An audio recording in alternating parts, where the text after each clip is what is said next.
Joshua അധ്യായം 24. ഷെക്കേമിലെ ഉടമ്പടി.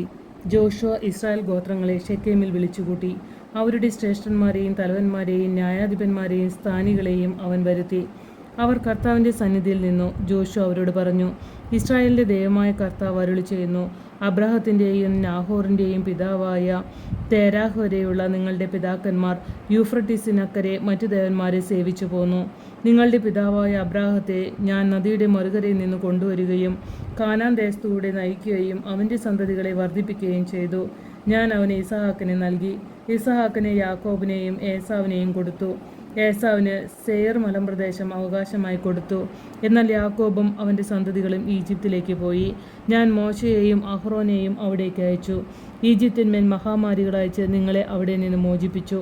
നിങ്ങളുടെ പിതാക്കന്മാർ ഈജിപ്തിൽ നിന്ന് പുറപ്പെട്ടു കടൽ വരെ വന്നു. അപ്പോൾ ഈജിപ്തുകാർ രഥങ്ങളോടും കുതിരപ്പടയോടും കൂടെ ചെങ്കടൽ വരെ നിങ്ങളെ പിന്തുടർന്നു. നിങ്ങൾ കർത്താവിനോട് നിലവിളിച്ച് അപേക്ഷിച്ചപ്പോൾ അവിടുന്ന് ഇസ്രായേലരുടെയും ഈജിപ്തുകാരുടെയും ഇടയിൽ അന്ധകാരം വ്യാപിപ്പിച്ചു. കടൽ അവരുടെ മേൽ ഒഴുകി അവർ മുങ്ങി മരിക്കാനിടയാക്കി. ഞാൻ ഈജിപ്തിനോട് ചെയ്തത് നിങ്ങൾ നേരിൽ കണ്ടതാണല്ലോ. നിങ്ങൾ വളരെ നാൾ മരുഭൂമിയിൽ വസിച്ചു. അനന്തരം ജോർദാന് മറുകരെ വസിച്ചിരുന്ന അമോര്യരുടെ നാട്ടിലേക്ക് ഞാൻ നിങ്ങളെ കൂട്ടിക്കൊണ്ടുവന്നു. അവർ നിങ്ങളോട് യുദ്ധം ചെയ്തെങ്കിലും അവരെ നിങ്ങളുടെ കൈകളിൽ ഞാൻ ഏൽപ്പിച്ചു. നിങ്ങൾ അവരുടെ ദേശം കൈവശമാക്കുകയും നിങ്ങളുടെ മുമ്പിൽ വെച്ച് ഞാൻ അവരെ നശിപ്പിക്കുകയും ചെയ്തു. അപ്പോൾ സീപ്പോറിൻ്റെ മകനും മോവാബ് രാജാവുമായ ബാലാക്ക് ഇസ്രായേലിനോട് യുദ്ധം ചെയ്തു. നിങ്ങളെ ശപിക്കുന്നതിന് ബയോറിൻ്റെ മകൻ ബാലാമിനെ അവൻ ആളയച്ചു വരുത്തി. എന്നാൽ ഞാൻ ബാലാമിനെ സേവിച്ചില്ല. അതിനാൽ അവൻ നിങ്ങളെ അനുഗ്രഹിച്ചു. അങ്ങനെ ബാലാക്കിൻ്റെ കരങ്ങളിൽ നിന്ന് നിങ്ങളെ ഞാൻ മോചിപ്പിച്ചു. പിന്നീട് നിങ്ങൾ ജോർദാൻ കടന്ന് ജെറീക്കോയിലെത്തി. അപ്പോൾ ജെറീക്കോ നിവാസികൾ അമോര്യർ, പെരിസ്യർ, കാനാന്യർ, ഹിത്യർ, ഗിർഗാഷ്യർ, ഹിവ്യർ, ജബൂസ്യർ എന്നിവർ നിങ്ങൾക്കെതിരെ യുദ്ധം ചെയ്തു. എന്നാൽ ഞാൻ അവരെ നിങ്ങൾക്ക് ഏൽപ്പിച്ചു തന്നു. ഞാൻ നിങ്ങൾക്ക് മുമ്പേ കടന്നലുകളെ അയച്ചു. അവ അമോര്യരുടെ രാജാക്കന്മാരെ നിങ്ങളുടെ മുമ്പിൽ നിന്ന് ഓടിച്ചു. നിങ്ങളുടെ വാളിൻ്റെയോ വില്ലിൻ്റെയോ സഹായത്താലല്ല അത് സാധിച്ചത്. നിങ്ങൾ അധ്വാനിക്കാത്ത ഭൂമിയും നിങ്ങൾ പണിയാത്ത പട്ടണങ്ങളും നിങ്ങൾക്കു ഞാൻ തന്നു. നിങ്ങൾ ഇന്നിവിടെ വസിക്കുന്നു. നിങ്ങൾ നട്ടുവളർത്താത്ത മുന്തിരിത്തോട്ടത്തിൻ്റെയും ഒലിവ് തോട്ടത്തിൻ്റെയും ഫലം നിങ്ങൾ അനുഭവിക്കുന്നു. ആകയാൽ കർത്താവിനെ ഭയപ്പെടുകയും ആത്മാർത്ഥതയോടും വിശ്വസ്തയോടും കൂടി അവിടുത്തെ സേവിക്കുകയും ചെയ്യുവിൻ. ഈജിപ്തിലും നദിക്കക്കരെയും നിങ്ങളുടെ പിതാക്കന്മാർ സേവിച്ചിരുന്ന ദേവന്മാരെ ഉപേക്ഷിച്ച് കർത്താവിനെ സേവിക്കുവിൻ. കർത്താവിനെ സേവിക്കുന്നതിന് മനസ്സില്ലെങ്കിൽ നദിക്കക്കരെ നിങ്ങളുടെ പിതാക്കന്മാർ സേവിച്ച ദേവന്മാരെയോ നിങ്ങൾ വസിക്കുന്ന നാട്ടിലെ അമോര്യരുടെ ദേവന്മാരെയോ ആരെയാണ് സേവിക്കുക എന്ന് ഇന്ന് തന്നെ തീരുമാനിക്കുവിൻ. ഞാനും എൻ്റെ കുടുംബവും കർത്താവിനെ സേവിക്കും. അപ്പോൾ ജനം പ്രതിവചിച്ചു, ഞങ്ങൾ കർത്താവിനെ വിട്ട് അന്യദേവന്മാരെ സേവിക്കാൻ ഇടയാകാതിരിക്കട്ടെ.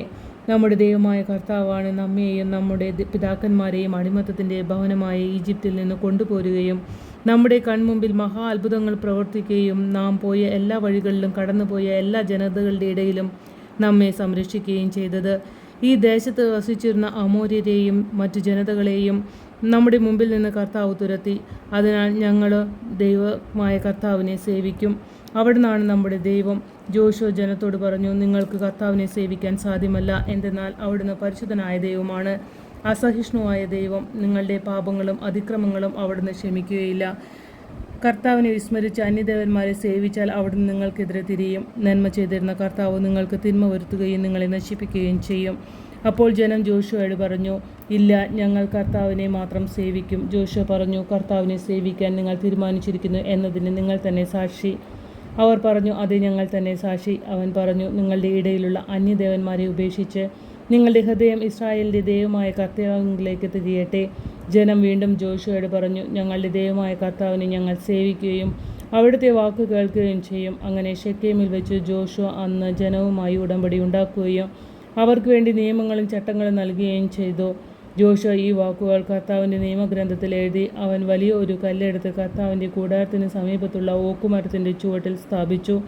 ജോഷുവ ജനത്തോട് പറഞ്ഞു, ഈ കല്ല് നമുക്ക് സാക്ഷിയായിരിക്കട്ടെ.